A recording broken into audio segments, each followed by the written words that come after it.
Gents, welcome back to yet another episode of ദിവപ്രസീദാസ് vlogs. Gents, അപ്പൊ നമ്മൾ കുറച്ച് ദിവസമായിട്ട് സ്റ്റഡി വ്ലോഗ് ഇടുന്നതിന് ഭയങ്കര നല്ല റെസ്പോൺസും ഒത്തിരി നല്ല കമന്റ്സും കാര്യങ്ങളൊക്കെ വരുന്നുണ്ട്. അപ്പൊ ഞാൻ ഓർത്ത് അങ്ങനെയാണെങ്കിൽ ഇനിയും കുറച്ച് സ്റ്റഡി പ്ലാനും കാര്യങ്ങളൊക്കെ അപ്ഡേറ്റ് ചെയ്യാന്ന്. അപ്പൊ ഇന്നത്തെ നമ്മളുടെ വീഡിയോയില് എന്റെ ഒരു ഫ്രണ്ട് LD ക്ലർക്കിന്റെ എക്സാം എഴുതാൻ വേണ്ടിയിട്ട് കൊല്ലത്തുനിന്ന് വരുന്നുണ്ട്. അവളപ്പൊ ആക്ച്വലി കൊല്ലം തന്നെയാണ് സെന്റർ വെച്ചത്. കൊല്ലത്ത് കൊട്ടാരക്കര എന്താണ് സെന്റർ വെച്ചത്, പക്ഷെ കിട്ടിയത് ആലപ്പുഴ എന്റെ വീടിന്റെ അപ്പുറത്തായിട്ടാ. എത്ര കിലോമീറ്ററുകൾ മാറിയാണ് ഞാൻ കിട്ടിയിരിക്കുന്നത്. അപ്പൊ അവൾ ഇന്ന് വരുമ്പോഴത്തേക്ക് അവൾക്ക് വഴിയും കാര്യങ്ങളൊന്നും കറക്റ്റ് അറിയത്തില്ല. അപ്പൊ ഞാൻ പറഞ്ഞു, എന്തിനു നീ വിഷമിക്കുന്നു, എന്റെ വീട് വിടില്ല, ധൈര്യമായിട്ട് ഇങ്ങോട്ട് കയറിപ്പോയി എക്സാം ഹോളോട്ട് ഞാൻ കൊണ്ടാക്കി തരാമെന്ന് പറഞ്ഞു. അപ്പൊ ഇന്ന് അവള് എക്സാം എഴുതാൻ വേണ്ടിയിട്ട് വരും. അതാണ് ഒന്നാമത്തെ കാര്യം. രണ്ടാമത്തെ കാര്യം, എനിക്ക് ഇതിനു മുന്നേ ഇട്ട 2 ലെങ്തി വ്ളോഗിനകത്തും ഒരുപാട് ക്വസ്റ്റ്യൻസ് ചോദിക്കുന്നുണ്ട്. എന്റെ ഏജ് എത്രയായി, അല്ലെ എന്തുവാ പഠിക്കുന്നത്, എവിടെയാ പഠിക്കുന്നത്, അങ്ങനെ ഒരുപാട് ക്വസ്റ്റ്യൻസ് ചോദിക്കുന്നുണ്ട്. അപ്പം അത് ഈ വ്ളോഗിനകത്ത് ഞാൻ ഉൾപ്പെടുത്തുന്നില്ല. നമുക്ക് സെപ്പറേറ്റ് ആയിട്ട് ഒരു Q&A വ്ളോഗ് നമുക്ക് ചെയ്യാം about my study plan. So ഈ വ്ളോഗിന്റെ താഴത്ത് നിങ്ങൾ കമന്റ്സിനകത്ത് ചോദിച്ചാൽ മതി. അപ്പൊ ആ കമന്റ്സ് എല്ലാം കൂടെ ഞാൻ പെറുക്കിയെടുത്തിട്ട് നെക്സ്റ്റ് വ്ളോഗിൽ ഞാനത് അപ്ലോഡ് ചെയ്യുന്നതായിരിക്കും. അല്ലെങ്കിൽ ഞാൻ എല്ലാ കമന്റ്സിനും പേഴ്സണലി, ഒത്തിരി പേര് ചോദിക്കുന്നത് സെയിം കാര്യം തന്നെ. അപ്പൊ ഞാൻ പേഴ്സണലി എല്ലാ കമന്റ്സിനും റിപ്ലൈ തരുന്നതിനേക്കാളും ബെറ്റർ ഞാൻ അതിനുവേണ്ടി സെപ്പറേറ്റ് ഒരു വ്ളോഗ് ചെയ്യുന്നതായിരിക്കും. അപ്പം ഇപ്പൊ സമയം ഏകദേശം ഒരു 10:30 സംതിങ് ആയി. ഞാനിപ്പോൾ ഓൾറെഡി കുളിച്ചൊക്കെ ഒരുങ്ങി റെഡി ആയിട്ടിരിക്കും അവളെ വെൽക്കം ചെയ്യാൻ വേണ്ടിയിട്ട്. അപ്പൊ ഇപ്പൊ തൊട്ട് അവള് വരുന്നത് വരെ നമുക്കിരുന്ന് പഠിക്കാം. അതിനുശേഷം അവളെ കൊണ്ടാക്കിയിട്ട് തിരിച്ചു വന്നിട്ട് ബാക്കി പ്ലാൻ ഞാൻ അപ്പൊ പറയാം. So once again welcome back to my vlog. മിക്ക ദിവസം ഞാൻ ഇപ്പൊ പുറത്തിരുന്നാണ് പഠിക്കുന്നത്. അപ്പോൾ എനിക്ക് ആവശ്യമുള്ള എൻ്റെ സ്റ്റഡി മെറ്റീരിയൽസും കാര്യങ്ങളായിട്ട് ഞാൻ നേരെ നമ്മുടെ പുറത്ത് നമ്മൾ സ്ഥിരം ഇരുന്ന് പഠിക്കുന്ന ചെയറിലേക്ക് എത്തിയിട്ടുണ്ട്. അപ്പോൾ പണ്ടൊക്കെ ഞാനാണെങ്കിൽ അകത്ത് ഡൈനിങ് റൂമിൽ ഇരുന്ന് തന്നെയായിരുന്നു സ്ഥിരം പഠിച്ചുകൊണ്ടിരുന്നത്. അതായിരുന്നു എൻ്റെ ഒരു കംഫർട്ടായിട്ടുള്ള ഒരു സ്റ്റഡി പ്ലേസ് എന്ന് പറയുന്നത്. പക്ഷെ ഇപ്പം നമ്മളുടെ ആ ഒരു ഡൈനിങ് ടേബിളും ചെയേഴ്സും എടുത്ത് നമ്മൾ കിച്ചണിലോട്ട് നമ്മൾ ഷിഫ്റ്റ് ചെയ്തിട്ടുണ്ട്. വീടൊന്ന് റീഓർഗനൈസ് ചെയ്യേണ്ടതിൻ്റെ ഭാഗമായിട്ട് അങ്ങോട്ട് നമ്മളെടുത്ത് മാറ്റിയതാണ്. അത് പിന്നെ എനിക്ക് ഇപ്പം അവിടെ ഇരുന്ന് പഠിക്കാനായിട്ടൊരു ഓപ്ഷൻ ഇല്ലാതായി. കിച്ചണിൽ പോയിരുന്നിട്ട് പഠിച്ചു കഴിഞ്ഞാൽ മൊത്തത്തിൽ ബഹളവും കാര്യങ്ങളൊക്കെ ആയിരിക്കത്തില്ലേ. അല്ലെങ്കിൽ പിന്നെ നമ്മൾ റൂമായിരുന്നു പിന്നെ മെയിൻലി ഓപ്റ്റ് ചെയ്തുകൊണ്ടിരുന്നത്. പിന്നെ റൂമിലാണെങ്കിലും എന്തോ ഇപ്പം എനിക്ക് പുറത്തിരുന്ന് പഠിക്കുന്നത് ഇഷ്ടപ്പെട്ടു. അതുകൊണ്ടാണ് ഇപ്പം ഇങ്ങനെ ഇരുന്ന് പഠിക്കുന്നത്. അത് മാത്രമല്ല വീഡിയോ എടുക്കാൻ നേരം നല്ല വെട്ടവും കാര്യങ്ങളും കിട്ടുകയും ചെയ്യും. നമ്മൾ എക്സ്ട്രാ ആയിട്ട് റിംഗ് ലൈറ്റും കത്തിച്ച് വെക്കേണ്ട ആവശ്യമില്ലല്ലോ. അപ്പോഴത്തേക്ക് ഇന്ന് പഠിക്കാൻ തുടങ്ങുന്നതിന് മുന്നേ കൃഷ്ണ വന്നിട്ട് എന്താണ്ടൊക്കെ കൂടെ നിന്ന് ചളി പറഞ്ഞ് എന്നെ സപ്പോർട്ട് ചെയ്യുന്നുണ്ട്. എൻ്റെ മെൻ്റലി എന്നെ സപ്പോർട്ട് ചെയ്യുന്നുണ്ട്. അത് വേറെ കാര്യം. അപ്പോൾ ആദ്യമേ തന്നെ കുറച്ച് മെൻ്റൽ എബിലിറ്റി ക്വസ്റ്റ്യൻസ് ചെയ്ത് മാറ്റാമെന്ന് വെച്ച് ഇത് ഞാൻ ഡെയിലി അല്ലെങ്കിൽ വീക്ക്ലി ഞാനിത് ചെയ്ത് നോക്കും. കാരണം ഇതെനിക്ക് 10ൽ എനിക്ക് 10 എണ്ണവും മിക്കപ്പോഴും ശരിയാവാറാണ് കൂടുതൽ സാധ്യതയുള്ളത്. എന്തോ ചെയ്ത് ഞാൻ ഇതിനകത്തൊരു അഗ്രഗണ്യായി മാറിയിരിക്കുന്നു. എനിക്ക് ഏറ്റവും കൂടുതൽ അറിയാവുന്ന സാധനം ആകുമ്പോഴത്തേക്ക് ഞാനത് പിന്നെയും ചെയ്ത് പ്രാക്ടീസ് ചെയ്യും. കാരണം നമ്മൾ ഓൾറെഡി നമ്മുടെ കയ്യിലുണ്ട്. നമ്മൾ ചെയ്ത് പ്രാക്ടീസ് ചെയ്തിട്ട് നമ്മുടെ കയ്യിൽ അത് ഓൾറെഡി ഉണ്ട്. അപ്പോൾ പിന്നെ നമ്മൾ മിസ് ചെയ്യാൻ പാടില്ല. ഒരു പരീക്ഷയ്ക്ക് വരുമ്പോഴത്തേക്ക് അയ്യോ ഓൾറെഡി നമുക്ക് അറിയാമായിരുന്നല്ലോ, നമ്മളുടെ ഒരു അശ്രദ്ധ അല്ലേ, നമ്മളത് വർക്ക് ചെയ്ത് പ്രാക്ടീസ് ചെയ്യാത്തതുകൊണ്ട് പോയല്ലോ എന്നുള്ളൊരു സംഭവം നെഗറ്റീവ് എനിക്ക് അപ്പം റിഗ്രറ്റ് അടിക്കരുത്. അതുകൊണ്ട് ഞാനത് ഒട്ടുമിക്ക എല്ലാ ദിവസങ്ങളും ഇത് തന്നെ പ്രാക്ടീസ് ചെയ്യാറുണ്ട്. ഇപ്പം എൻ്റെ വീട്ടിൽ തന്നെ പറഞ്ഞത് അറിയാമല്ലോ, എന്തിനാ പിന്നെ ഇതിങ്ങനെ ഡെയിലി ചെയ്യുന്നതെന്ന്. പക്ഷേ എനിക്ക് അവർ പറയുന്നത് ഇങ്ങനെ ചുമ്മാ ചെയ്ത സമയം കളയാതെ വേറെ എന്തെങ്കിലും പുതിയതായിട്ട് പഠിക്കുക എന്നുള്ള രീതി. പക്ഷേ എനിക്കെന്ത് ചെയ്തില്ലെങ്കിൽ ഒരു സമാധാനമില്ല. കാരണം ചെയ്യുമ്പോഴത്തേക്ക് ഉത്തരം കിട്ടുന്നുണ്ട്, എനിക്ക് ഭയങ്കര സന്തോഷം. പക്ഷേ അതിപ്പോൾ എഴുതിയിരിക്കുന്ന ഈ ക്വസ്റ്റ്യൻ ആക്ച്വലി തെറ്റാണ് കേട്ടോ, റോങ് ആയിട്ടുള്ള ഒരു ക്വസ്റ്റ്യനാണ്. ABCD EFGH എന്നാണ് ആക്ച്വലി വരേണ്ടത്. EFHG എന്നാണ് വന്നത്. അത് ഞാൻ നോക്കി എഴുതിയ ബുക്കിനകത്തും ഓൾറെഡി മിസ്റ്റേക്ക് ആയിരുന്നു. അല്ലാണ്ട് ഞാൻ തെറ്റിച്ച് എഴുതിയതല്ല, ബുക്കിനകത്ത് ഓൾറെഡി മിസ്റ്റേക്ക് ആയിരുന്നു. അപ്പം ഇത് നോക്കിയിട്ട് ആരെങ്കിലും പഠിക്കുന്നുണ്ടെങ്കിൽ ഈ ക്വസ്റ്റ്യൻ ഇത്തിരി എററാണ്. ഇത് നമ്മുടെ സിമ്പിൾ ഒരു ഫോർമാറ്റാണ്. ABCD EFGH IJKL MNOP ആ നമ്മുടെ ആൽഫബറ്റ്സ് ആ ഒരു ഓർഡറിൽ അങ്ങ് എഴുതി വെച്ചാൽ മതി. അങ്ങനെ പഠിച്ചുകൊണ്ടിരുന്നപ്പോഴത്തേക്ക് ഇതേ നമ്മുടെ ശ്രീക്കു എത്തിയിട്ടുണ്ട്. അപ്പം ഒരു ഹായ് കൊടുക്കുക ശ്രീക്കുവിന്റെ സബ്സ്ക്രൈബേഴ്സിന്.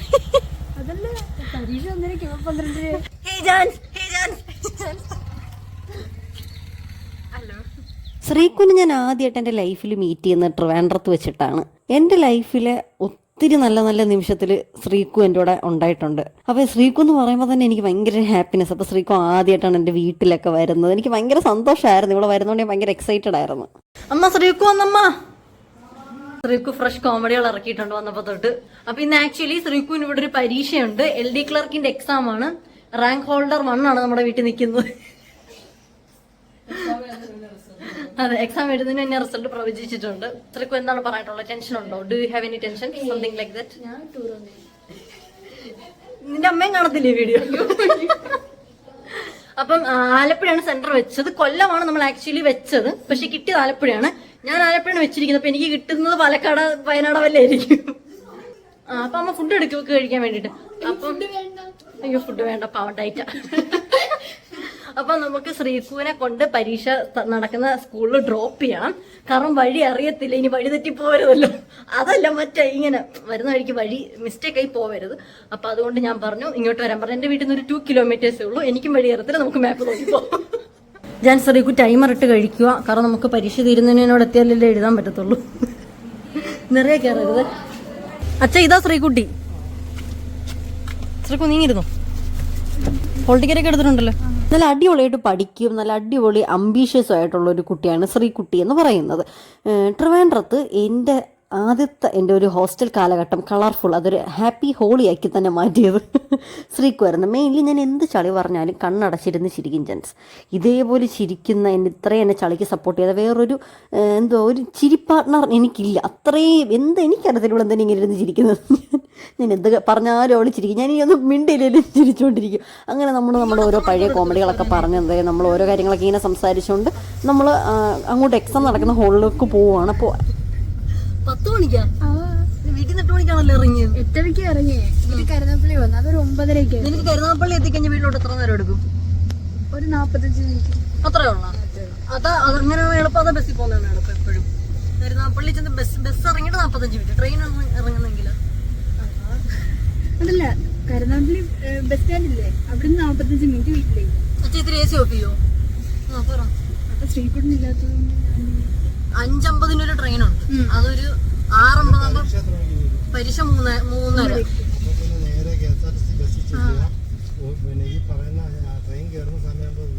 അത് 6 മണിയാകുമ്പോ ഇനി 6 മണി തന്നെ വീട്ടിൽ തിരുന്ന് വിളിക്കണം. ഈ ബസ് ഭയങ്കര പോസ്റ്റാ. ട്രെയിൻ ആണെങ്കിൽ 6:30 ആ അങ്കിളുണ്ടല്ലോ, ആ അങ്കിള് വിചാരിച്ചാലും എപ്പോഴെങ്കിലും ഞങ്ങളൊക്കെ ഇവിടെ എത്തി. ആരും കയറ്റിയില്ല, പിള്ളേരെ അല്ലാതെ. മെയ് കറക്ക് വരും. ഇപ്പൊ നിങ്ങൾ ഓർക്കുന്നുണ്ടായിരിക്കും ഞാനത് ഈ പരീക്ഷ എഴുതാത്തത്. എനിക്ക് അടുത്ത മാസമാ. ഓരോ ഡിസ്ട്രിക്റ്റിന് ഓരോ മാസമാ. പാലക്കാട് കിട്ടാൻ ഞാൻ പ്രാർത്ഥിക്കാം. അതെന്താ ഇച്ചിരി ദൂരെ കിട്ടട്ടെ, അതിൽ അടുത്ത് കിട്ടിയാൽ. എനിക്ക് ഇടിക്കൊന്നും വരാതിരുന്നാ മതി. ഇതിനങ്ങോട്ട് ചെന്ന് കയറി കൊടുക്കുന്നു. കോട്ടയം കിട്ടട്ടെ. അവസാനം പോസ്റ്റിംഗ് ഇടിക്കില്ലായിരിക്കും, ഫസ്റ്റ് പോസ്റ്റിംഗ്. ഈ പരീക്ഷ ഒത്തിരി പിള്ളേർ എഴുതുന്നുണ്ട്. അതാ ഒട്ടും സെന്റേഴ്സ് ഇല്ലാത്തത്. ചുമ്മാ കൊല്ലത്ത് സ്കൂളുകളിലൊന്നും ഇല്ല, എക്സാം ഇല്ല, വെറുതെ വിളിച്ചിട്ടിരിക്കുന്നു. അങ്ങനെ ഞാൻ നേരെ ശ്രീകുവിനെ കൊണ്ട് എക്സാം നടക്കുന്ന സെൻട്രലുള്ള സ്കൂളിലെത്തി. ഞാൻ അവളുടെ അടുത്ത് മര്യാദയ്ക്ക് പറഞ്ഞത് ആ പരീക്ഷ കഴിഞ്ഞിട്ട് ട്രെയിൻ കയറി വീട്ടിൽ ഇപ്പോൾ 6-7 മണിയാകുമ്പോൾ വീട്ടിലെത്തുമെന്ന്.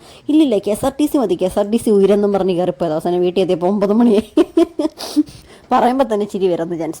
പിന്നെ ഇന്ന് നമുക്കൊരു റിംഗ് ലൈറ്റ് വന്നിട്ടുണ്ടായിരുന്നു. എനിക്ക് ആദ്യമായിട്ടാണ് ഇങ്ങനെ ഒരു വ്ളോഗിങ് എക്വിപ്മെൻറ്റ് എനിക്കൊരാൾ ഗിഫ്റ്റ് ചെയ്യുന്നത്. എനിക്ക് എൻ്റെ 365 days mini vlog challenge successfully ഞാൻ കംപ്ലീറ്റ് ആയതുകൊണ്ട് എൻ്റെ ഒരു ഫ്രണ്ട് എനിക്കൊരു റിംഗ് ലൈറ്റ്, ഇത് നമുക്ക് ഫോണിൽ തന്നെ വെക്കാൻ പറ്റുന്ന ഒരു ലൈറ്റാണ് കേട്ടോ ജെൻസെ. അതായത് വ്ളോഗ് എടുക്കാൻ നേരത്ത് ഞാനിങ്ങനെ കയ്യിലോ എവിടെയെങ്കിലും ചാരിയൊന്നും വെക്കണം, നമുക്ക് ഫോണിൽ തന്നെ ഫ്രണ്ടിലോ ബാക്കിലോ എവിടെയായിട്ട് നമുക്ക് വെക്കാൻ പറ്റും. So thank you so much for this beautiful gift. അതിനുശേഷം ഞാൻ പിന്നെയും പഠിക്കാൻ തുടങ്ങി. ഇപ്പോൾ രാത്രിയാണ് പഠിക്കുന്നത്. അതായത് അവളെ കൊണ്ടാക്കിയിട്ട് നമ്മൾ തിരിച്ചു വന്നിട്ട് പിന്നെ കുറേ നേരം അതൊരു കൂടെ ഒക്കെ കറങ്ങി തിരിഞ്ഞൊക്കെ നടന്നിട്ട് പിന്നെ ഒരു 7 മണി എപ്പോഴാണ് ഇപ്പോൾ പിന്നെ പഠിക്കാൻ തുടങ്ങുന്നത്. ഇപ്പോഴും ശ്രീകുട്ടി വീട്ടിലെത്തിയിട്ടില്ല. അപ്പോൾ പിന്നെ നമ്മളപ്പോൾ ഫുഡൊക്കെ കഴിച്ച് ഈവനിങ് സ്നാക്സൊക്കെ കഴിച്ചിട്ട് പിന്നെ പഠിക്കുവാണ്. അപ്പോൾ ഇപ്പം ഞാൻ ചെയ്തുകൊണ്ടിരിക്കുന്നത് എന്താണെന്ന് നോക്കട്ടെ. 22, 24 നോക്കട്ടെ, 12, 14, 16, 18. അപ്പോൾ സ്വാഭാവികമായിട്ടും അടുത്ത ഓപ്ഷൻ എന്തായിരിക്കും? 20 ആയിരിക്കും എന്നുള്ള സത്യം നമ്മൾ മനസ്സിലാക്കണം. അപ്പോൾ 20 വരുന്ന 2 ഓപ്ഷനേ ഉള്ളൂ, Qവും Rഉം. അപ്പോൾ അതിനകത്ത് ഇനി Q ആണോ R ആണോ? അപ്പം ഓപ്ഷൻ എയും ബി അപ്പം തന്നെ അങ്ങ് നമുക്ക് എലിമിനേറ്റ് ചെയ്യാം. ഇനി സിയും ഡിയും വെച്ചിട്ട് മാത്രം നമ്മൾ കളിച്ചാൽ മതി. അപ്പം അതിനകത്ത് നമുക്ക് നോക്കാം. അപ്പം നോക്കിയേ, J കഴിഞ്ഞിട്ട് K ഇല്ല, L ഉണ്ട്. അപ്പം പിന്നെ എന്നാണ്, N കഴിഞ്ഞിട്ട് O ഇല്ല, P ഉണ്ട്. അപ്പം ഇനി Q കഴിഞ്ഞിട്ട് P കഴിഞ്ഞിട്ട് Q ഇല്ല, അപ്പം ഇനി R ആയിരിക്കും. അപ്പോൾ എന്താണ് ഓപ്ഷൻ? R = 20. ഞാൻ പറഞ്ഞിരുന്നത് വല്ലതും നിങ്ങൾക്ക് മനസ്സിലാവുന്നുണ്ടോ? ഇല്ലെങ്കിൽ നമുക്ക് സെപ്പറേറ്റ് ആയിട്ട് ഇതിനെ പറ്റിയിട്ട് വേറെ വ്ളോഗ് ചെയ്യാം. വേണമെങ്കിൽ കമൻറ്റ് ചെയ്യൂ ജെൻസ്, ഞാൻ ചെയ്യുന്നതായിരിക്കും നിങ്ങൾക്ക് വേണ്ടിയിട്ട്. എനിക്കിഷ്ടമാണ് ഇങ്ങനത്തെ മെൻ്റലബിലിറ്റി പഠിക്കാനും പഠിപ്പിച്ചു തരാനും. അപ്പോൾ അതാണ് എൻ്റെ ഓപ്ഷൻ വന്നത്, R = 20. കണ്ടുപിടിച്ചു. അവിടെ 6 എന്ന് എഴുത്. എത്ര താമസം എന്താണെന്ന് എനിക്ക് മനസ്സിലായി. ഒന്നുകൂടെ കൺഫേം ആയിക്കൊണ്ടിരിക്കുകയാണ് തന്നെ കേട്ടോ. അത് തന്നെ, R = 20. അത് കഴിഞ്ഞ് ഇനി ഒരു ക്വസ്റ്റ്യനും കൂടെ നമ്മൾ ചെയ്യുന്നുണ്ട്. അടുത്ത ക്വസ്റ്റ്യൻ ഭയങ്കര സിമ്പിളാണ്. ഇത് നിങ്ങൾ എന്തായാലും സ്കിപ്പ് അടിക്കാതെ ഞാൻ പഠിപ്പിച്ചുതരാം. A, B, C, D. സ്വാഭാവികമായിട്ടും E ആയിരിക്കും അങ്ങറ്റം. അപ്പോൾ ഇനി കൊണ്ട് തരുന്ന ഓപ്ഷൻസ് ഏതൊക്കെയുണ്ടോ നമ്മൾ തപ്പണം. K, L, M, N, O ആയിരിക്കും. P, Q, R, S, T. കണ്ട, ഉത്തരം കിട്ടി. അപ്പോൾ എന്താ, O, T, ഇ അങ്ങനെ ഒരു ഓപ്ഷൻ ഉണ്ട്. Option D is the right answer. നമ്മളിങ്ങനെ റിവിഷൻ ടൈമിൽ നമുക്ക് ക്വസ്റ്റ്യൻസ് ഉത്തരമൊക്കെ നമ്മൾ ക്ലിയർ ആയിട്ട് കറക്റ്റാക്കി വരുമ്പോഴത്തേക്ക് നമുക്കൊരു മെൻ്റൽ ഹാപ്പിനെസ് കിട്ടും. ആ ഹാപ്പിനെസ് ആണ് ഇതിപ്പോൾ നിങ്ങൾ കണ്ടുകൊണ്ടിരിക്കുന്നത്. ബുക്ക് അതങ്ങ് നൈസായിട്ട് അങ്ങോട്ട് അടച്ചു വെച്ച് നമ്മുടെ മാത്സിൽ നിന്നൊരു ചെറിയ ബ്രേക്ക് എടുത്തിരിക്കുന്നു. അങ്ങനെ ഞാൻ നേരെ റിവിഷനിലേക്ക് കടന്നിരിക്കുകയാണ്. അപ്പം ഹിസ്റ്ററിയും ജോഗ്രഫിയാണ് ഇപ്പം ഞാൻ റിവൈസ് ചെയ്തുകൊണ്ടിരിക്കുന്നത്. ഒരു 155 വട്ടം വായിച്ചെങ്കിൽ എൻ്റെ തലയിൽ നിൽക്കത്തുള്ളൂ. അപ്പോൾ പഠിച്ച നമ്മൾ പിന്നെ വായിച്ച് പഠിച്ചുകൊണ്ടിരിക്കും. അപ്പോൾ സ്റ്റഡി വ്ളോഗ് ഇഷ്ടപ്പെടാനും അക്സെപ്റ്റ് ചെയ്യാനും ഒരുപാട് ഓഡിയൻസ് ഉണ്ടെന്ന് എനിക്ക് മനസ്സിലായി. അപ്പോൾ നിങ്ങൾ സബ്സ്ക്രൈബ് ചെയ്തോ, എങ്കിൽ മാത്രമേ അടുത്ത നോട്ടിഫിക്കേഷൻ വരത്തുള്ളൂ. So love you all.